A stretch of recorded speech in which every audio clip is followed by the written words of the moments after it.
Hi and welcome back to my channel. I promised a story in my last video, so I'm gonna get to it. It's about a scorpion and a frog. They meet on the bank of a river. It is too dangerous to cross, so the scorpion nicely asked the frog to carry him across on his back. So this made the frog a little suspicious, and so it asked the scorpion, "How do I know you won't sting me?"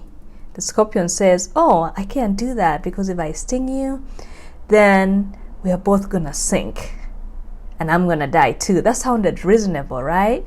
So the frog relaxes and allows the scorpion to climb on his back and carries him across the flowing water. So they get halfway across the stream and the frog feels a sharp sting. The scorpion stings the frog directly in the middle of his back. The scorpion's poison is beginning to get into the frog's system. It is weakening and it starts to sink. And just as the frog is dying, taking his last breath, asks the scorpion, "Why have you done this to me? Why?" And the scorpion replies, "It's because it's in my nature. It's because it's in my nature." Oh my goodness. So I'm talking about friendships. And the first rule I want to talk about today is, if someone will do it to someone else, they'll someday do it to you because it's in their nature. So don't feel special when someone you're with is treating a waitress badly or a maid badly. Or you hear stories about how they used to beat their exes or their parents, The same will happen to you. After they are done with that person, the same is going to happen to you. Just because they're charming right now doesn't mean they have changed. Don't feel special. Don't give excuses about someone else's bad behavior. If they do it to someone else one day, you're going to be the next. And if a man left his family for you, someday, you and your children will also be left for someone else. What goes around comes around. It works for both genders as well. So just because the person is meeting your needs today doesn't mean that it's not going to flip to the other side. You don't need to experience to learn. Wisen up and just learn, sister, learn, brother. And if someone is not supporting their children from a previous relationship, doesn't mean they're not going to support yours. You're going to be next. I want to talk about the next one. If they will do it with you, they will do it to you. I'll repeat that. If they'll do it with you, they will do it to you.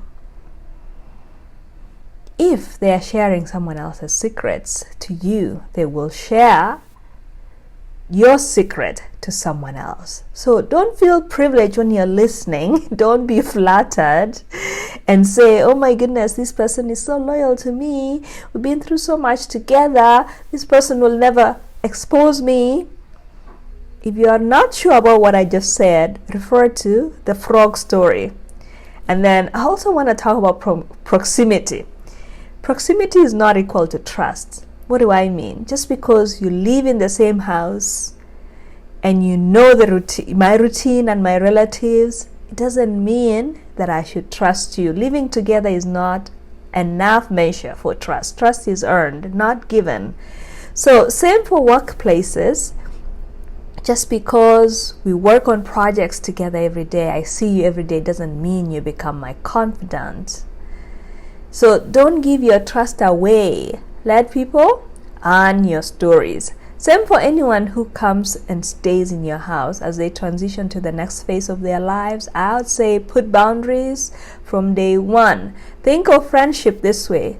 It's like germs or infectious disease. If you have not been tested, you could be a carrier of a virus.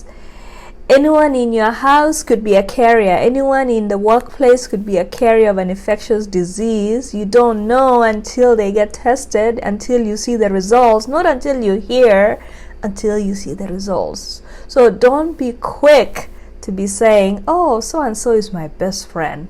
Let hard times introduce them. So maombi yako ikue, Mungu nisaidie tu, ninyamaze, nisiwahi tu sema someone is my BFF ovyo ovyo. Let them earn those spaces. And lastly, I want to say to be a friend, to be a friend, to earn a friend, you have to be a friend. That's what I mean. So there's a story about a man who fell in a hole. A doctor came to see him, wrote a prescription, tossed it in a hole, and moved on.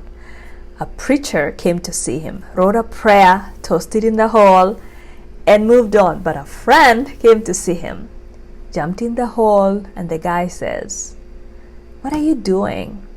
We are both now stuck in the hole." And the friend says, "I've been here before, and I know the way out." Now, that's how to be a friend. So be a friend, and others will want to keep you around.